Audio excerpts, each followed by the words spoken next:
बेटा, था वो दृढ़ता का भंडार। वल्लभ भाई पटेल नाम कहलाता था सरदार। कृषक कार्मिक जनगण से था उसको प्यार अपार। अखिल देश ने उसे रहनुमा किया था स्वीकार। गांधी बापू का शिष्य, सत्य अहिंसा का अवतार, किंतु एक भारत करने को धर लेता हथियार। लौह पुरुष संबोधन था वो लोहे की दीवार। तेज पुंज तुम, शक्तिपीठ तुम, बल का सागर अपरंपार। ऋणी देश का नम्र नमन तुम स्वीकारो सरदार।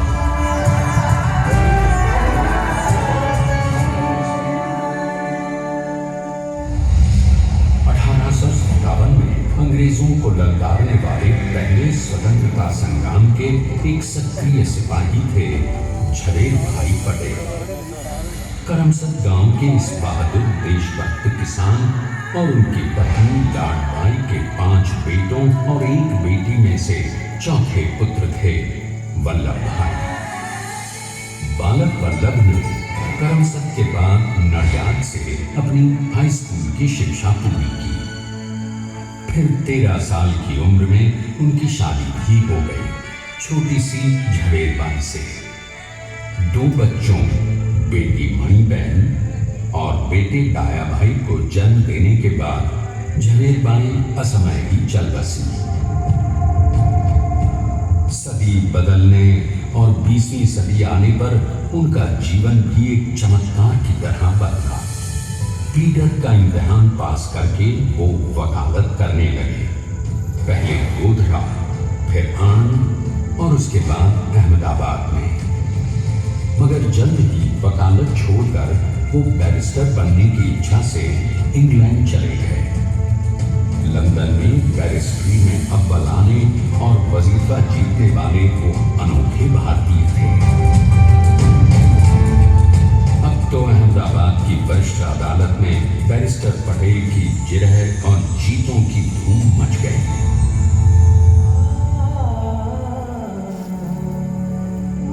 तभी एक युग पुरुष ने वल्लभ भाई के जीवन की धारा ही बदल दी।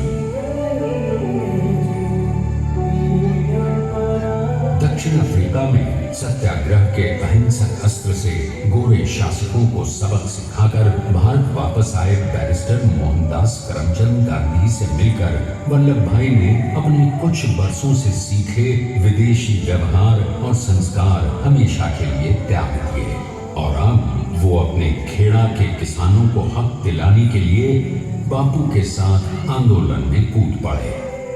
अब उनके पैरों में जूते नहीं, गांव की धूल थी। हृदय में भारत भूमि की शस्य श्यामला धरती। मन में थे गांधी और मस्तिष्क में एक नए स्वतंत्र भारत का सपना।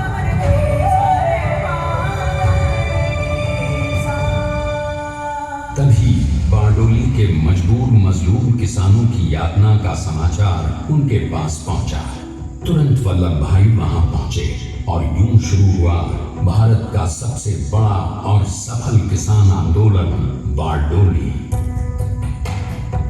वल्लभ भाई ने बारडोली के 87,000 किसानों को ऐसा अटल अडिग अचल मनोबल दिया कि अंग्रेजी सरकार हिल गई और 1 बरस के बाद उनका लगान माफ कर दिया गया। अब तो पूरे देश में लोग वल्लभ भाई के नाम की कस्में खाने लगे। स्वयं महात्मा गांधी ने कहा, अब वल्लभ भाई मेरे शिष्य या साथी नहीं, सारे देश के सरदार हैं और देश को मिल गया एक अनोखा असरदार सरदार।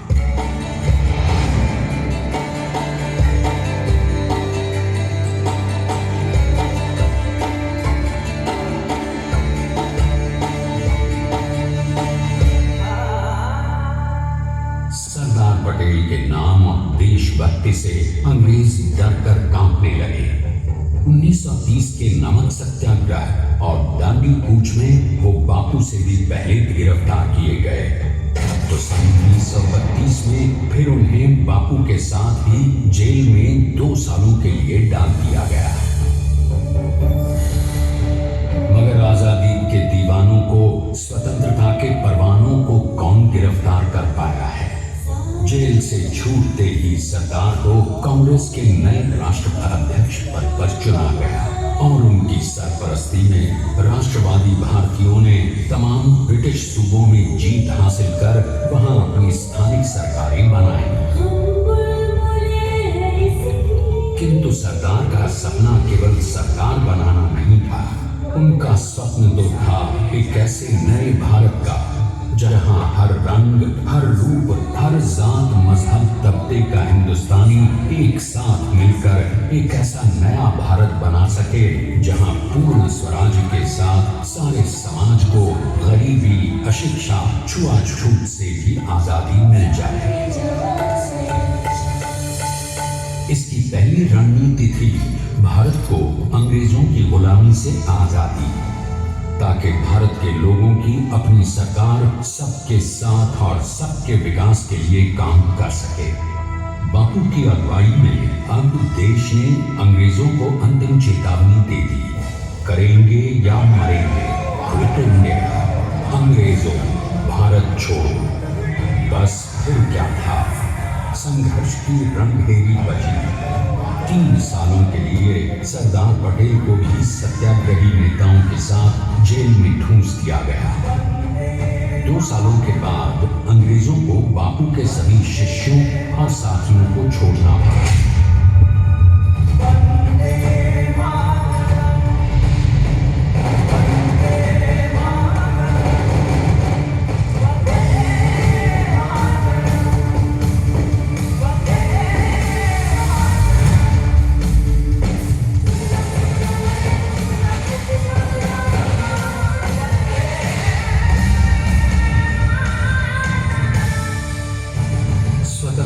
स्वप्न के सच होने के साथ अब सरदार पर कई एक नई जिम्मेदारियां थी।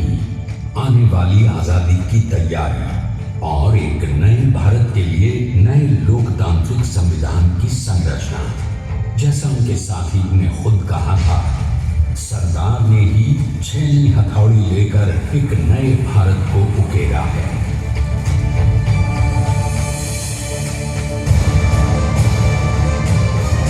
स्वाधीनता तो प्राप्त हुई, लेकिन खंडित भारत में भी उठते विभाजनवादी अंधकार को अभी दूर करना था। जब देश के खंड खंड होने का भय उत्पन्न होने लगा, तो सरदार ने निर्भय होकर खुद अपनी केंद्र सरकार और साथियों को भी चुनौती दे डाली और जम्मू कश्मीर को बचाने के लिए सारे देश का आकाश वायुयानों से भर गया।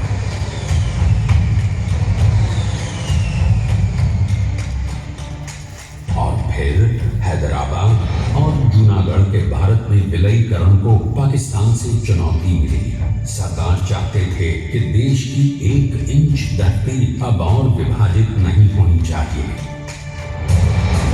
नए भारत को एक करने के लिए समझा बुझाकर, मनाकर 565 रियासतों को सरदार ने अपनी सूझबूझ, सदाशरिता, संबल से एक नए स्वतंत्र भारत का अभिन्न अंग बना दिया।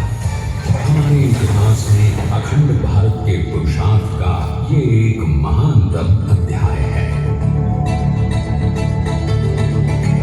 उन्होंने स्वयं कहा था, हमें नए धागों को पुराने ताने बाने में ऐसे पिरोना है कि एक दूसरे में गुंथ जाएं और बेहतरीन बनावट वाला एक नया भारत उभर कर सामने आ सके। अंततः अपने वज्र दृढ़ संकल्प से एक नया विराट विशाल एक भारत श्रेष्ठ भारत बनाकर दिखा ही दिया सरदार ने। संसार के सबसे बड़े प्रजातंत्र के शिल्पी को प्रणाम करने के लिए देश ने बनाया है ये समर्थ स्मारक। स्वाधीन भारत को समर्थ भारत में बदलने वाले सरदार पटेल को समर्पित प्रेरणा तीर्थ भी है। प्रधानमंत्री प्रधानमंत्री श्री नरेंद्र मोदी के नेतृत्व में बनी विश्व की इस विशालतम प्रतिमा के सामने आकर सारी दुनिया जैसे स्वयं ही नतमस्तक हो जाती है।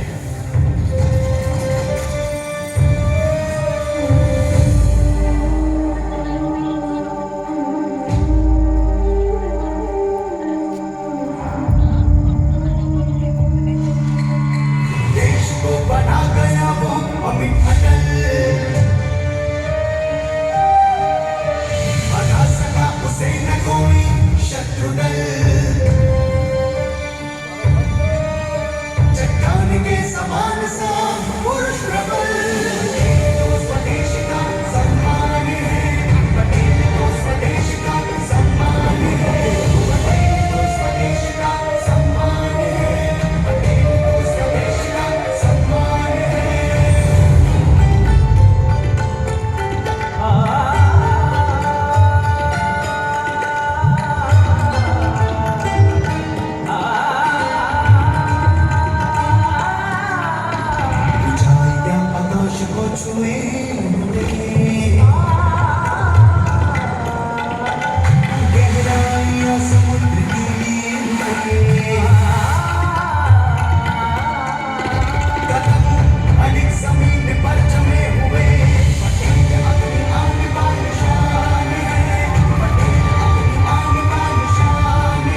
आज हम सब उन्हीं की महिमा में विश्व के सामने एक उदाहरण रखें, क्योंकि ये ही भारत को श्रेष्ठता के मार्ग पर ले जाएगा। हमारा कर्तव्य ये है कि हमें निश्चय कर लेना चाहिए कि हमें हिंदुस्तान में जितने लोग सबको मिल के भाई भाई की तरह के रहना है। स्टैच्यू ऑफ यूनिटी एकता की प्रतिमा और श्रेष्ठता का प्रतिबिंब है। एक पहल है इस अखंड भारत को श्रेष्ठ भारत बनाने के सपने को पूरा करने के लिए। एक पुकार है हम सबको एकजुट होने के लिए।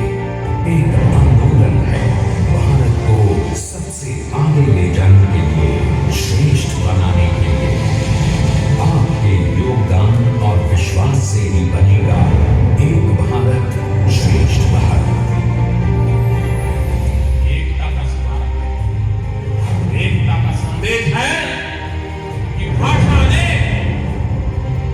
भाव एक, राज्य में, राष्ट्र एक, पंथ अनेक, लक्ष्य एक, बोली अनेक, स्वर एक, रंग अनेक, तिरंगा एक, समाज अनेक, भारत एक, रिवाज अनेक, संस्कार एक, योजना अनेक, मकसद एक, कार्य अनेक, संकल्प एक, राह अनेक, मंजिल एक, पहनावा अनेक, सीमा एक, चेहरे अनेक, मुस्कान एक।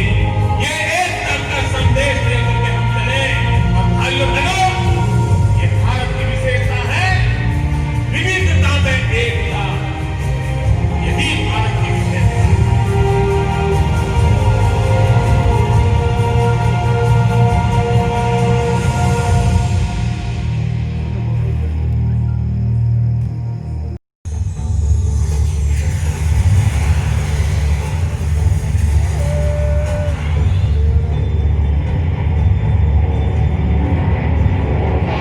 Please stand up for the national anthem.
जय